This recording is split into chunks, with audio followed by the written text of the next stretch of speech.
మునగాకు కారం ఎలా చేయాలో చూద్దామా. ఎంతో ఫ్రెష్ అయిన మునగాకు తెంపుకోవాలి.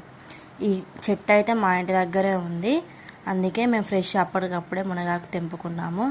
దీనిని నీట్గా వాటర్లో వేసి వాష్ చేసుకున్న తర్వాత ఒక క్లాత్ పైన ఆరబెట్టుకోవాలి. మొత్తం వాటర్ అనేది లేకుండా డ్రై అయిపోయేలాగా ఆరబెట్టుకోవాలి.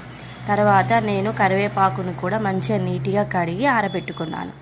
తర్వాత స్టవ్ పైన ప్యాన్ పెట్టుకొని కొంచెం ఆయిల్ వేసి దానిలో శనగపప్పు, మినప్పప్పు వేసి వేయించుకోవాలి. తర్వాత వీటిని వేగాక పక్కన పెట్టుకోవాలి.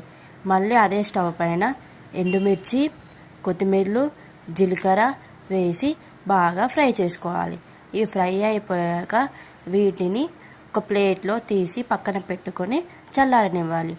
మళ్ళీ స్టవ్ పైన ప్యాన్ పెట్టుకొని ఆయిల్ వేసి మునగాకుని కొంచెం లైట్గా వేయించుకోవాలి. తర్వాత ఇది వేగాక మళ్ళీ స్టవ్ పైన లైట్గా ఆయిల్ వేసి కరివేపాకును కూడా ఇలా వేయించుకొని రెండింటిని పక్కన పెట్టుకోవాలి. ఇప్పుడు ఒక మిక్సీ జార్ తీసుకొని మనం ముందుగా వేయించుకున్న మసాలా అంతా దానిలో వేసి కొంచెం ఉప్పు అండ్ వెల్లుల్లి వేసి మెత్తటి పేస్ట్ లాగా గ్రైండ్ చేసుకోవాలి. తర్వాత దీనిలో మునగాకు, కరివేపాకు వేసి మెత్తటి పేస్ట్ లాగా గ్రైండ్ చేసుకోవాలి.